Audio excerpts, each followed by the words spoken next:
Salut à tous les amis, salut les fidèles du 11 lyonnais et bienvenue à ceux qui ne connaissent pas encore la chaîne. Ici on parle de quoi? Eh bien de foot, on parle de l'OL, on parle de mercato, on parle de transfert, on parle de finance, d'économie et on parle aussi et surtout des matchs, débrief du match entre Montpellier, le club de Monsieur Nicolin qu'on embrasse, lui qui pourra ce soir manger un bon restaurant à 30 €. Comme souvent je le dis, ceux qui ont la rêve comprendront où je veux en venir. Entre donc Montpellier et l'Olympique lyonnais. Match qui n'est pas facile du tout à analyser les amis, parce qu'il y a un petit peu de tout. Il y a, je dirais, presque 3 séquences dans le match, 3 moments, avec un début de match qui est plutôt bien géré par l'OL, intéressant, sans une emprise technique. Un autre bout de match qui est plus, je dirais, dans l'attente, oui, attentiste, c'est le bon mot, où on ne sait pas trop quoi faire du ballon, il y a un faux rythme qui s'installe et on prend le 1 partout naturellement. Et puis il y a un troisième temps du match, la fin de match, l'ultime demi-heure, où là, eh bien, l'effet du banc fait la différence avec des joueurs de talent comme Fofana, Almada. Forcément, ça fait la diff. Mais avant de commencer, les amis, avant de passer aux choses sérieuses, pensez au petit pouce qui fait très plaisir. Pensez à me dire en commentaire vos différents points de vue sur le match. Pensez à commenter, comme je l'ai dit, à vous abonner et aussi activer la cloche si vraiment vous ne voulez rien manquer du 11 lyonnais. On commence par le thème numéro 1. Une victoire que j'ai appelée une victoire presque trop tranquille. Pourquoi ? Parce qu'en fait, si on prend l'histoire du match, après je parlerai des compos et des choix tactiques de Fonseca et aussi côté Montpellier, si on prend l'histoire du match, on a un match, comme je l'ai dit, un petit peu en 3 temps, avec une plutôt bonne entame de match. Maîtrise, j'ai vu une forme de sérénité, balle au pied, en gros, on gérait. Jusqu'au but qui intervient très tôt de Georges Mikotadze à la 3e minute de jeu. Et après, il y a eu un moment, un giga temps, un trou d'air, où il ne s'est plus passé grand chose. Et entre la 15e minute et la 35e, tenez-vous bien, il n'y a eu aucun tir pour les deux équipes, donc aussi pour l'OL. Ça, c'est un petit peu le constat initial du match, qui fait que c'est compliqué à analyser. C'est vraiment compliqué, on se dit, mais pourquoi l'OL qui maîtrise si bien les débats, en début de match, tout à coup, après le 1-0, recule, joue moins. Quand elle a le ballon, l'équipe ne fait pas grand-chose, c'est un foot très très stéréotypé, lent, convenu, scolaire. Pourquoi en fait? Pour quelle raison? Et ça, j'ai beaucoup de mal à l'expliquer. J'ai quelques petits éléments de réponse, mais je ne suis pas en interne, comme souvent je le dis, je n'ai pas accès aux données physiques, GPS, ni au choix du coach, ni du staff, donc forcément, mon point de vue, il est limité, il est biaisé. Les compos de départ. Alors côté OL 4-2-3-1, c'est le prolongement des choix récents de Fonseca qui avait dit en conférence de presse qu'il voulait avant tout privilégier la continuité, mettre dans le confort les joueurs pour qu'ils puissent avoir des repères et surtout gagner, prendre des points et retrouver l'équilibre. Donc pour moi le 4-2-3-1 avec Tolisso comme 8 assez offensif qui parfois joue demi-espace gauche, c'est pas déconnant quoi, c'est le 11 que quasiment tout le monde attendait, donc pas de surprise. Et en face, Montpellier, pour le coup, surprise. J'ai vu leur match récent contre Lens et Strasbourg, que j'ai commenté en vidéo d'ailleurs il y a quelques jours, avant-hier. Et là, je pensais vraiment qu'on verrait de leur côté un 5-3-2. Eh ben non, on a vu un 4-3-3, dans lequel Savanier n'était pas numéro 10 théorique, mais attaquant gauche. Et avec le recul, ce choix de Jean-Louis Gasset, je le comprends, parce que en vidéo, je vous avais dit, les gones, que dans le 5-3-2 de Montpellier, bien souvent en phase de transition attaque-défense, Savanier défendait très peu, très mal, avec peu de volume de jeu, un manque de repli défensif, et je pense côté staff montpelliérain qu'ils se sont dit, le coach en premier, il faut trouver l'équilibre. Et donc ils ont mis Savanier côté gauche, en faux ailier qui était en fait avec ballon meneur de jeu, mais sans ballon plutôt au côté gauche. Et ça a bien marché durant, je dirais, plus d'une mi-temps, un peu plus d'une mi-temps. On fait une belle entame de match, avec voilà le but qui vient très tôt de Mikotadze, au terme d'une belle action bien pensée, bien construite, une belle finition du Géorgien. Et dans la foulée, on se dit super. Moi le premier, je l'ai dit en tweet sur Twitter, sur X, j'ai dit on va dérouler. On va dérouler, on va mettre en place un plan de jeu clair, simple, efficace, on va maîtriser, on va geler le ballon, ils ne le verront jamais, et si on le peut, on va piquer sur quelques actions très fortes côté OL. Eh ben non, on n'a pas du tout vu ça. Au contraire, on a vu un OL qui a reculé, et quand il avait le ballon, grosso modo, n'en faisait quasiment rien. Rien de bien intéressant. Des phases de jeu très très stériles, c'était lent, lourd, prévisible, scolaire. Et il y a plein de moments du match où dans ma télé je me dis mais c'est pas possible en fait, qu'est-ce qu'on fait? C'est quoi le projet? Qu'est-ce qu'on veut faire du ballon? On n'en fait rien. On n'en faisait vraiment rien. Possession stérile, il ne se passait rien.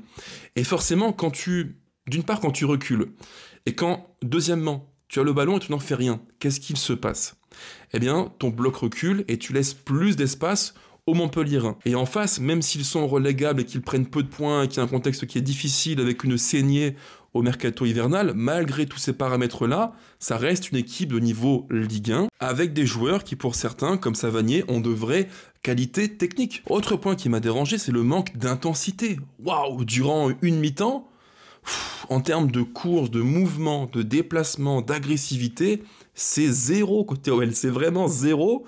On a laissé faire. Le plan de jeu, pour nous, était simple. Enfin, en tout cas, il me paraissait simple. Même si on n'a pas assisté au match que je pouvais imaginer côté Montpellier.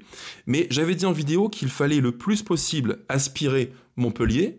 Et ça, on l'a plutôt bien fait malgré tout. Bloc médian, pas trop haut, on n'a pas trop pressé, on s'est pas trop livré, on a laissé venir Montpellier, bon très bien, c'est un plan de jeu qui se défend, mais par contre quand tu as le ballon, fais-en quelque chose quoi, intensité, vers l'avant, verticalité, là on n'a quasiment jamais trouvé la profondeur, jamais l'espace, très peu de mouvement, et beaucoup de duels perdus, beaucoup. Je mets à l'écran une stat, au cours du match, Matic, Tolisso, Tessman, les trois, ont perdu 100% de leur duel. Et ça, c'est pas anodin, comme dirait Monsieur Chéroux, c'est forcément révélateur de quelque chose qui ne marche pas bien. On a manqué d'agressivité, on a manqué de projection, de détermination, bref, il manquait l'ingrédient intensité. Et en Ligue 1, comme souvent je le dis en vidéo, que tu sois l'OL ou peu importe, contre Montpellier, contre Lens, contre Toulouse, tu n'as aucune marge de manœuvre. Jamais. Vraiment, jamais. Et donc, dès que tu baisses le curseur intensité, en face, les niveaux se rejoignent. Et là, durant une demi-heure, on s'est tous dit, vous aussi j'imagine devant la télé ou au stade, peu importe, on s'est tous dit, mais qu'est-ce qu'on fait en fait ? On fait quoi là ? On est en train, encore une fois, de répéter les mêmes erreurs et on va gâcher encore une fois un match qui nous tend les bras, Parce que l'histoire du match, c'est tu mènes 1-0, t'es tranquille, tu ne crains pas grand-chose, tu vas geler la possession du ballon, et quand eux vont vouloir se découvrir, boum, tu leur fais mal. Et ça, on ne l'a jamais vu. C'est franchement frustrant, je l'ai écrit à la mi-temps sur Twitter, ça m'a gonflé. Ouais, ça m'a littéralement gonflé. En seconde mi-temps, alors je pense qu'il y a eu un discours du coach assez fort. On voit un OL avec des intentions très différentes, plus portées vers l'avant, et directement en fait le 2-1 arrive, le 3-1 arrive, Nuama magnifique. D'ailleurs Nuama fait un match en 2 temps lui aussi, un petit peu à l'image de l'équipe, une mi-temps très mièvre, avec beaucoup de pertes de balles un peu trop faciles, alors de plein de bonne volonté c'est vrai, il fait les efforts, il se replie, mais techniquement ça reste encore très lacunaire, et en seconde mi-temps c'est l'effet inverse, voilà, il se révèle, une très belle action à droite où il rentre, il frappe, petit filet, magnifique, voilà, c'est un petit peu à l'image de l'équipe, un match en 2 temps, avec un OL qui est dans la sécurité, beaucoup de passes diplomatiques, des passes latérales, des passes qui n'ont pas de saveur, quoi, un peu un jeu yaourt nature où il se passe pas grand chose, et en seconde mi-temps, eh ben c'est nettement mieux. Alors comment l'expliquer ? Pour moi, il y a peut-être deux raisons à ça.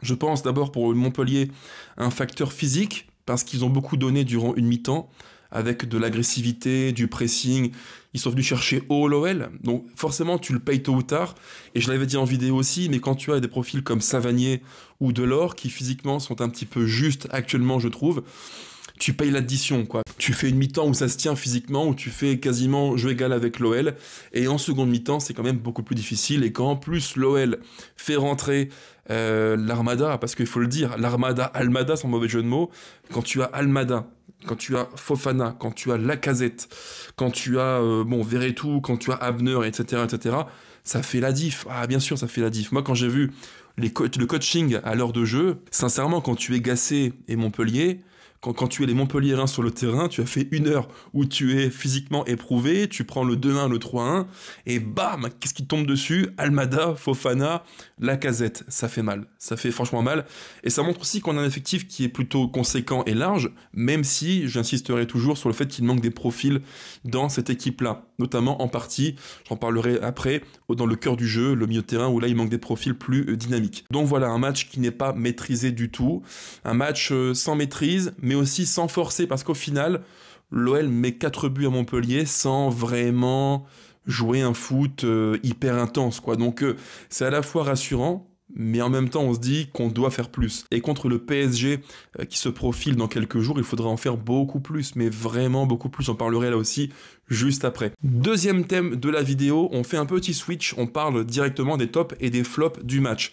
À la base, je voulais évoquer le thème sur la formule magique de Fonseca, j'en parlerai en 3e thème, donc en fin de vidéo.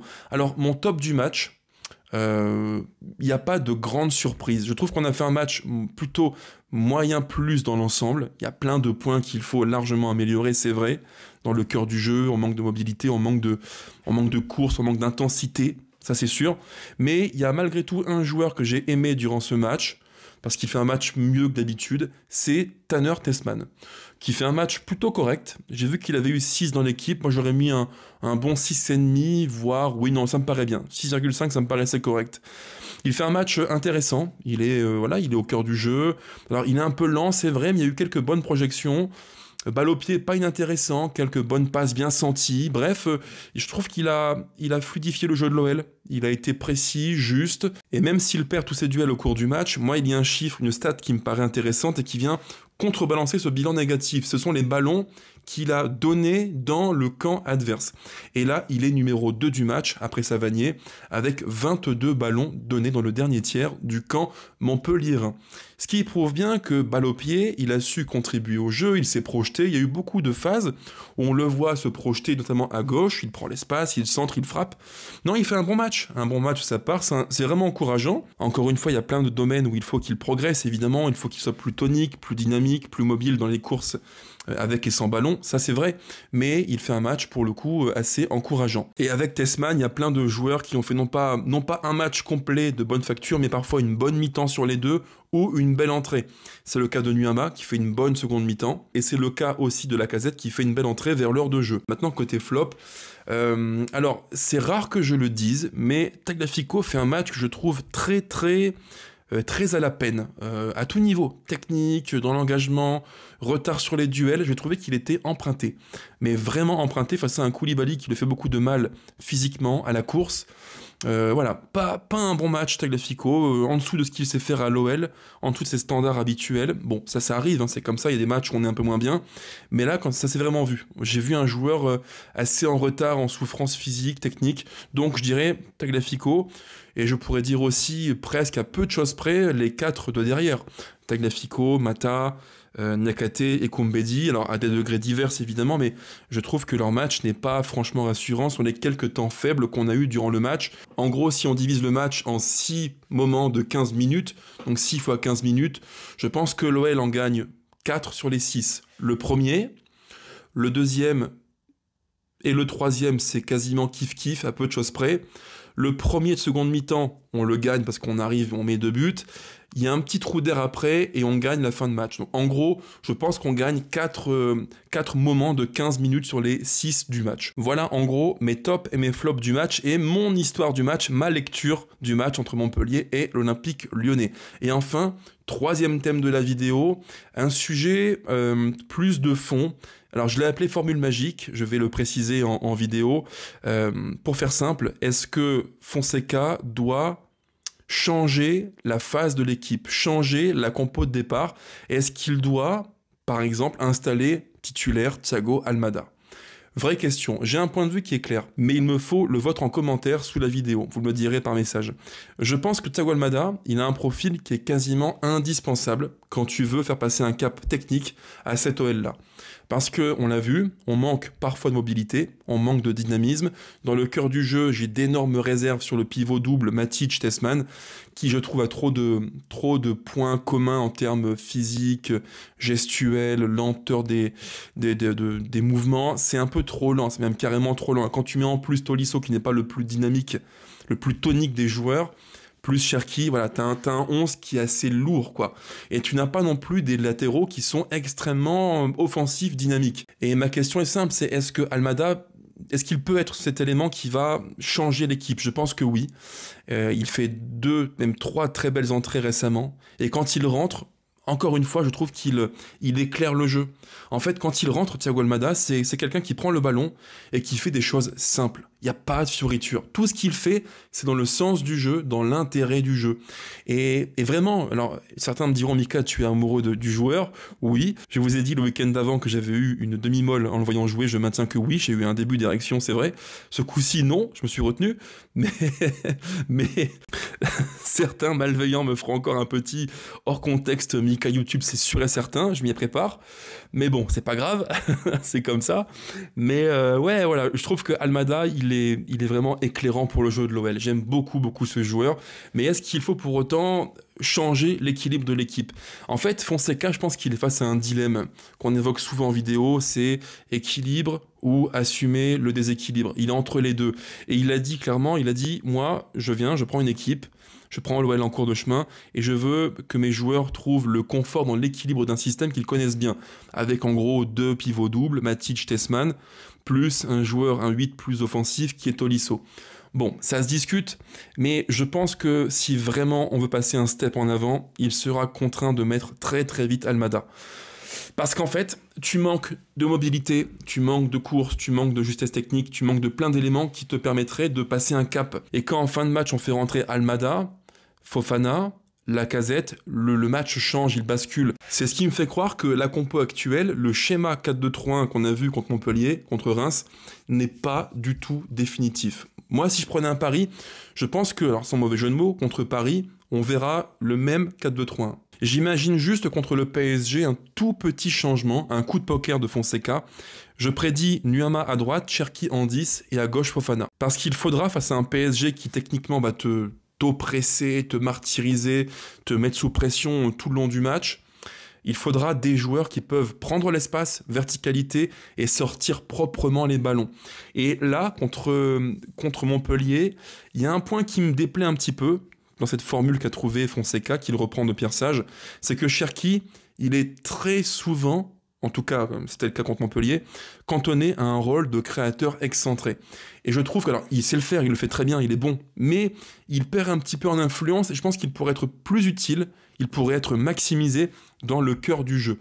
Il est parfois un peu trop loin des actions, trop loin du cœur du jeu, et ça me plaît pas trop. Voilà. Je préférais le voir plus dans le cœur du jeu pour créer et diriger, donner le tempo du match. Donc ça, on verra bien. Mais j'imagine vraiment que Fonseca va être amené à réfléchir dans peu de temps. Paris, ça me paraît un petit peu court, parce qu'il faut que Almada prenne un petit peu de rythme et de foncier pour jouer les matchs de bout en bout. Mais je pense que dans 15 jours, 3 semaines, on devrait voir Almada titulaire. Je sais pas, j'ai l'intuition qu'on verra un 4-2-3-1 qui devrait, à peu de choses près, comme souvent j'en parle, être en pivot double Matic-Tolisso, plus reculé, Fofana à gauche, Cherki à droite, Almada en 10 et en pointe, là, il y a débat. Et d'ailleurs, je pense que contre le PSG, je pense que l'on verra Lacazette. Parce que Mikotadze fait un match qui est, malgré son but, très moyen. Il est pas loin d'être mon flop du match parce que dos au jeu, c'est pas facile pour lui. Et contre Paris, il te faudra un numéro 9 qui peut garder les ballons, sortir, oxygéner le jeu, t'aider sous pression. J'ai l'intuition que contre le PSG, il y aura 1 ou 2 changements. Fofana, Lacazette, ça me paraît 2 candidats crédibles au 11, mais sur du moyen terme, d'ici 15 jours, 3 semaines, je pense qu'on verra Almada titulaire. C'est pour moi un joueur qui donne une toute autre allure au 11 de Paulo Fonseca. Voilà, en gros, les gones, ce que je voulais vous dire. Fin du débrief. On se retrouve dans la semaine, je ne sais pas quand, je verrai bien, pour un tout nouveau contenu sur ce Ciao Ciao les gones. Allez l'OL, toujours, plus que jamais, avec au cage un certain Thomas Price, Lucas Perry, casquette sur la tête. Ciao ciao.